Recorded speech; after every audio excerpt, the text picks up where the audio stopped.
Sois le bienvenu.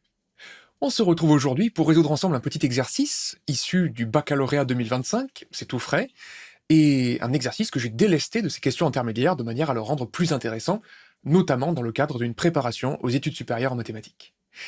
En l'occurrence, on étudie une suite définie par son premier terme, U0 égale 2, et par une relation de récurrence simple. Et on nous demande de démontrer que cette suite converge et de déterminer sa limite. Donc ça peut paraître un peu déboussolant au sortir de la terminale où les choses sont plus guidées que ça, mais ça mérite tout de même une petite période de recherche, après laquelle je vais donner mes pistes à moi, et on se dirigera ensemble vers une solution.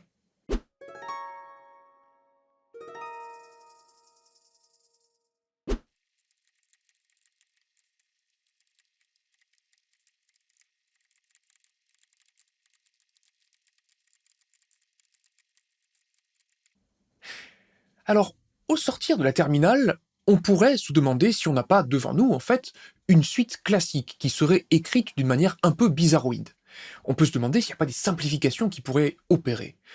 Bon, par exemple, si on avait un 4 ici, ce serait absolument fantastique, mais ce n'est pas le cas, et cette suite n'est ni arithmétique, ni géométrique, ni même arithmético-géométrique, pour peu qu'on ait étudié ce genre de choses-là. Et donc, que pourrait-on faire dans ce cas? Eh bien, on peut revenir à la base, on peut revenir à ce qui se passait avant même qu'on ait un cours sur les suites, c'est de calculer les premiers termes de cette suite.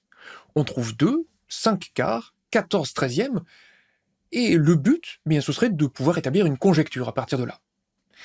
Alors, ce qu'il y a d'amusant sur cet exercice-là, et c'est la raison pour laquelle je l'ai choisi, c'est que des conjectures, en voyant ces 3 premiers termes, et en calculant éventuellement le suivant, il y en a 2 qui me viennent à l'esprit. Donc, je t'invite à essayer de réfléchir à ce que tu pourrais dire de général sur la suite UN sans l'avoir démontré, et ensuite, si tu parviens à avoir une belle hypothèse, je t'invite à essayer de la démontrer. De mon côté, je te présenterai les 2 solutions qui correspondent aux 2 conjectures que j'ai faites à partir de ces premiers termes-là.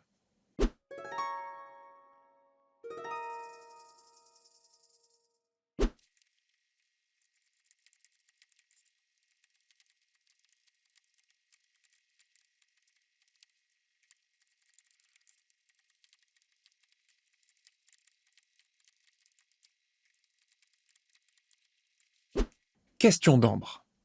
Pourquoi essayer de démontrer cette propriété? Sommes-nous garantis de conclure à partir de là? On va prendre le temps de répondre à ces questions. Avant ça, j'aimerais revenir un tout petit peu sur la conjecture que j'ai faite. J'observe en 2, 5 quarts, 14 treizièmes, une suite décroissante de termes qui sont tous un peu plus grands que 1.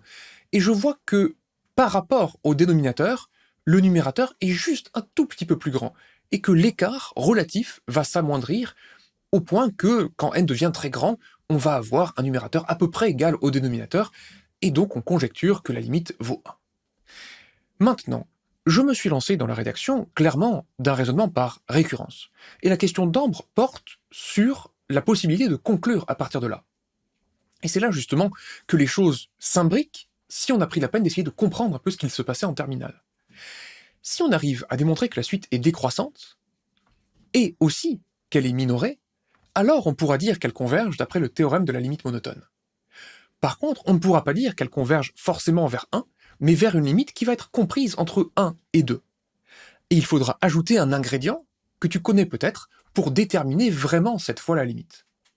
Donc, si je me lance dans le raisonnement par récurrence, ce n'est pas au hasard en espérant que quelque chose de bon m'arrive, mais parce que j'ai un plan qui est conçu autour du théorème de la limite monotone. Je vais faire réapparaître l'expression de la suite qui est donnée par l'énoncé, te proposer une petite période de recherche pour essayer de démontrer cela par récurrence, et si possible, de trouver une solution à cet exercice.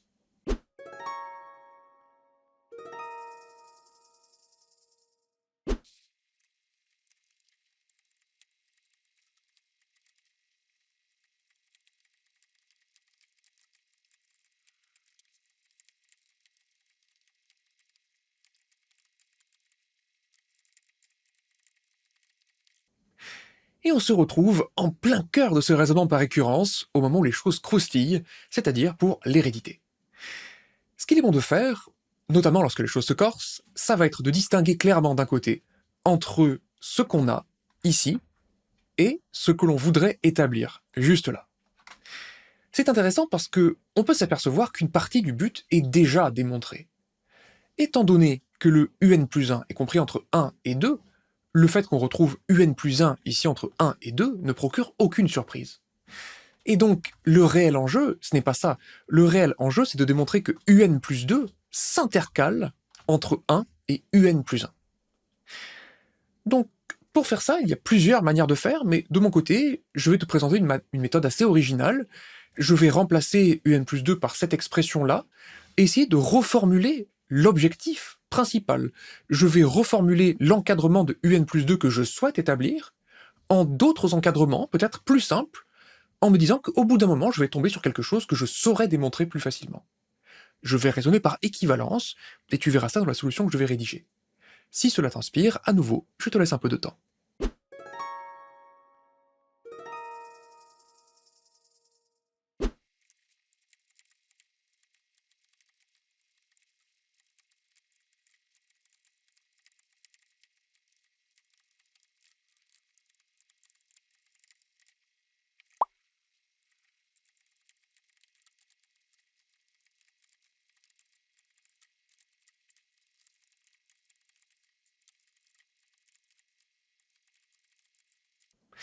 Et je m'interromps à nouveau pour expliquer un peu ce que je fais.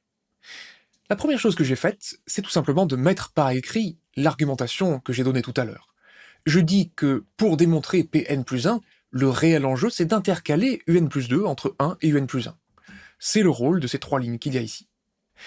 Et ensuite, ce que je fais, c'est que cet encadrement crucial que je souhaite établir, eh bien je le reformule par équivalence en des choses qui me paraissent plus simples. En l'occurrence, j'ai remplacé un plus 2 par son expression en fonction de un plus 1, qui est permise par la définition même de la suite un, et je me suis dit ensuite qu'il serait agréable, pas obligatoire, mais agréable, de séparer cet encadrement en deux parties, et précisément en les deux inégalités qui le constituent. Et donc je me retrouve avec un système de deux inégalités dont je souhaite démontrer qu'elles sont toutes les deux vraies. Si j'y parviens, eh bien j'utiliserai le fait que ceci implique cela et que ceci implique cela pour triompher, c'est-à-dire pour établir ça, et donc Pn plus 1. Alors il manque un petit argument auquel je te laisse penser, et je veux me replonger dans la suite de cette solution.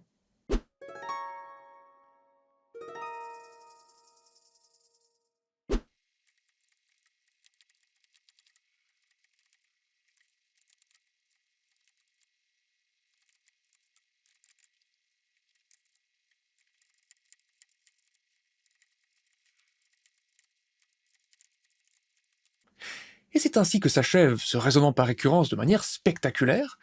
On a reformulé graduellement notre objectif en des objectifs de plus en plus simples à atteindre, jusqu'à ce qu'on en ait atteint un, justement parce qu'on a supposé que un plus 1 est strictement plus grand que 1. Question de Séraphin. Mon cerveau fulmine d'indignation. Partir du résultat ne constitue-t-il pas une arnaque pure et simple? À cette question, la réponse est non, mais il est important de comprendre réellement pourquoi. Ce à quoi pense Séraphin, c'est que partir d'une proposition donnée pour démontrer cette même proposition, c'est quelque chose qui est invalide, ça ne fonctionne pas. Ce n'est pas en supposant que A est vrai qu'on va démontrer que A est vrai. Mais ce n'est pas ce qui est fait ici. Ce qui est fait ici, c'est qu'on a reformulé notre objectif en un autre objectif dont on sait qu'il est vrai. Et en l'occurrence, ce sont ces implications de la droite vers la gauche qui nous permettent de dire que si ce qu'on a tout à droite est vrai, alors ce qu'on a tout à gauche est vrai.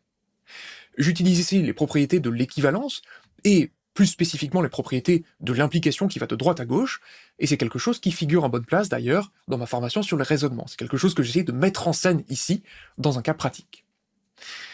Donc, revenons à l'exercice à présent. On a réussi à démontrer que la suite un était donc décroissante, puisque pour tout n, on a un plus 1 qui est plus petit que un, et en même temps, on a réussi à démontrer que la suite un est bornée, elle est minorée par 1 et majorée par 2. Il ne reste plus qu'à écrire ça, un minimum, et à conclure grâce au fameux théorème de la limite monotone.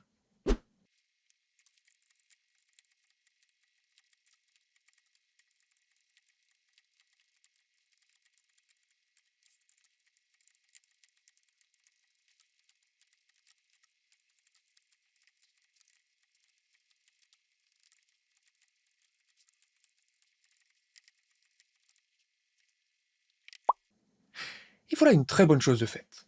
Maintenant, on sait que la suite un converge, et on va essayer de démontrer que notre conjecture est vraie, c'est-à-dire de démontrer que L est égal à 1.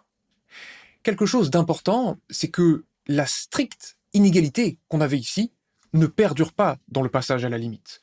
Si on a une suite qui est strictement plus grand que 1, elle peut tout à fait converger vers 1, notamment on pourrait penser à la suite 1 plus 1 sur n par exemple. Donc, comment pourrait-on faire pour déterminer L?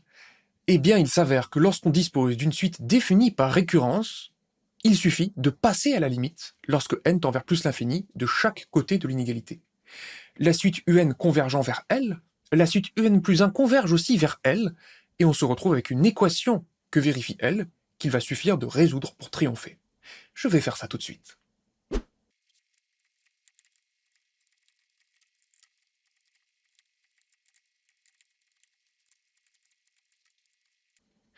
Alors, on a presque fini, mais je propose un petit intermède parce qu'il y a quelque chose à justifier juste là.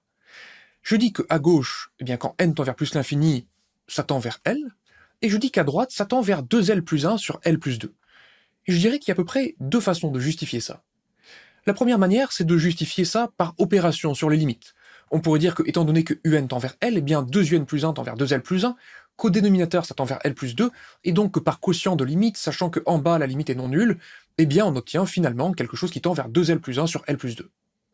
Je vais te présenter juste à présent une autre argumentation, qui est basée elle aussi sur la notion de limite, mais sous une forme différente, qu'on appelle continuité, la continuité d'une fonction qui nous permet de faire une manipulation qui va être plus générale, et qui nous permettra dans le supérieur de traiter avec des suites récurrentes bien plus compliquées que ça.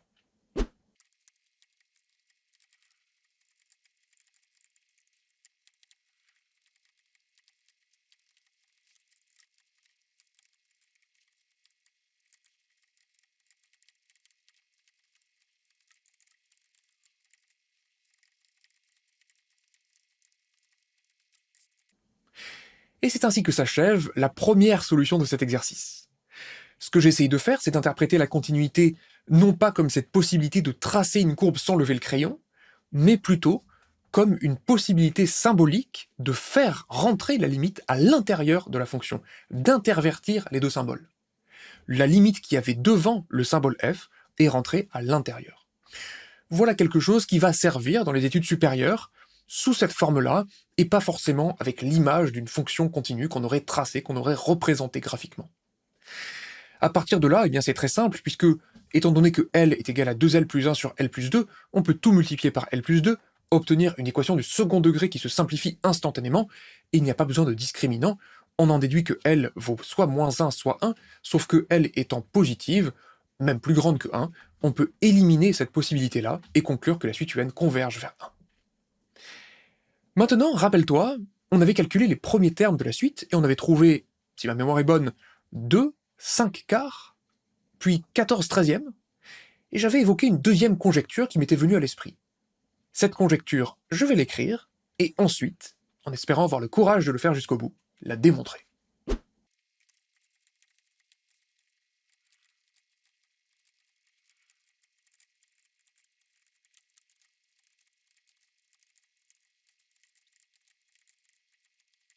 Intervention de Perceval. Mis à part en jetant un sort ou en regardant sur la copie de mon voisin, je peine à voir comment j'aurais pu aboutir à cette conjecture. Alors, le désespoir de Perceval est palpable, mais ce n'est pas si compliqué ici dans ce cas-là spécifiquement. Déjà, établir des conjectures, c'est quelque chose qui vient avec l'habitude. Il y a plein de façons de faire, il y a des personnes qui vont sentir les choses, mais je peux t'expliquer ici une démarche très raisonnable. Ce qu'il se passe d'assez flagrant quand on regarde 5 quarts, 14 tiers et 41 quarantièmes, c'est qu'il y a clairement un facteur multiplicatif de 3 qui est quelque part. Je ne dis pas que pour passer de 15 à 14, on fait le triple, mais quasiment, on fait le triple et on enlève 1. De la même manière, pour passer de 14 à 41, le triple de 14 c'est 42, donc on fait aussi x3 et on enlève 1. Mais au dénominateur, c'est exactement la même chose qu'il se passe. Ici, pour passer de 4 à 13, on multiplie par 3 et on ajoute 1 cette fois. Pour passer de 13 à 40, on multiplie par 3 et on ajoute 1. Donc si je me dis que pour passer d'un terme au suivant, il y a quelque chose de l'ordre de la multiplication par 3 au numérateur et en même temps au dénominateur, mon intérêt, c'est de faire apparaître moi-même des puissances de 3. En l'occurrence, 5 14, 41 ne sont pas immédiatement des puissances de 3. Mais cela dit, si j'ai le bon goût de les multiplier par 2, et c'est ce qui apparaît ici dans les termes, je vais tomber sur 10 huitièmes, sur 28 26e, sur 82 80e.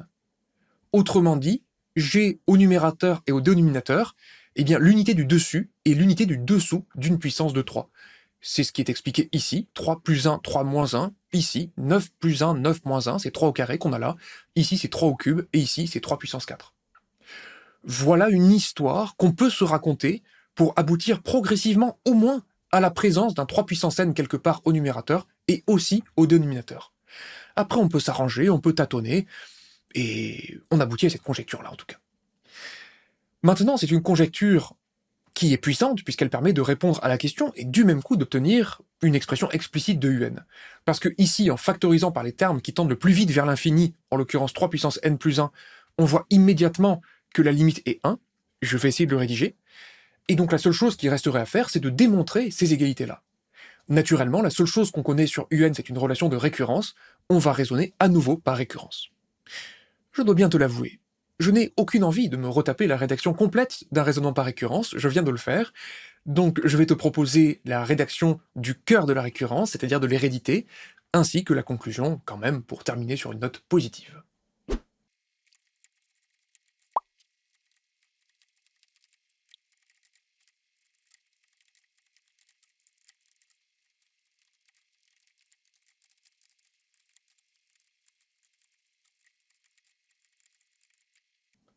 Alors, je ne rédige pas tout, mais je vais expliquer quand même un peu ce que je fais.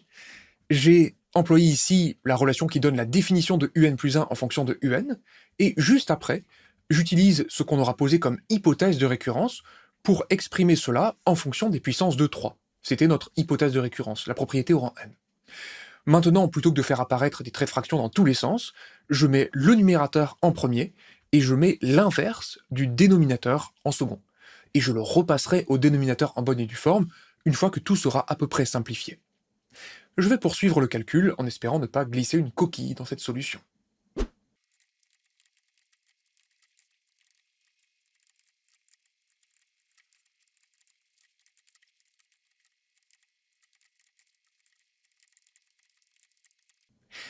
Et voilà qui achève la présentation du cœur de ce raisonnement par récurrence.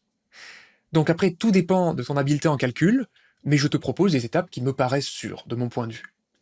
La première, c'est réduire au même dénominateur le 1 et le 2. La deuxième, c'est se dire que multiplier par l'inverse, ça correspond à échanger numérateur et dénominateur, ce qui fait que les 3 puissance n plus 1 moins 1 qu'on voit ici et là se simplifient. Et la troisième étape, eh bien, elle consiste à rassembler les 3 puissance n plus 1. Étant donné que j'en ai 2 ici et 1 juste là, j'en ai 3. Et si j'ai 3 fois 3 puissance n plus 1, eh bien ça fait 3 puissance n plus 2. Et 2 moins 1 font 1. Et c'est exactement la même chose qu'il se passe de l'autre côté. Donc on dirait que l'hypothèse de récurrence est héréditaire, on peut conclure directement en disant que la propriété Pn est vraie pour tout n, et il s'agirait à présent de conclure que la limite de la suite un vaut 1. Je rédige ça, et c'est terminé.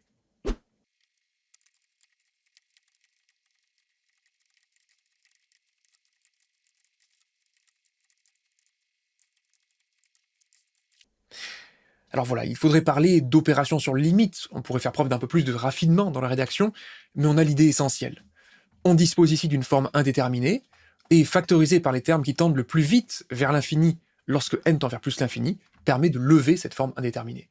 Ici on a un 1 et un moins 1 qui sont des constantes, il suffit donc de factoriser par ces deux termes-là, et on obtient une suite qui converge vers 1. Je n'en ferai pas plus sur cet exercice, mon ventre gargouille et les mathématiques ne suffisent pas à le remplir, je vais juste me permettre de te présenter très brièvement les 4 formations que j'ai prévues, que j'ai conçues avec amour, pour te permettre de prendre un bon départ dans les études supérieures en mathématiques. Et là aussi, après réflexion, je vais faire au plus court. Que ce soit pour progresser dans la résolution d'exercices, gagner en autonomie, que ce soit pour travailler ton cours avec plus de méthode, plus d'efficacité, que ce soit pour gagner en aisance dans les raisonnements et dans la rédaction, ou que ce soit pour progresser en calcul, mes vidéos contiennent des outils concrets, méthodologiques, illustrés sur bon nombre d'exemples pour te permettre de progresser. Tu trouveras dans la description des liens vers des extraits gratuits de cette formation, et sur mon site davantage de détails ainsi que les bandes annonces de chacune de ces formations. Voilà, j'espère que cette émission t'a plu, je te souhaite une excellente journée, et je te dis à la prochaine.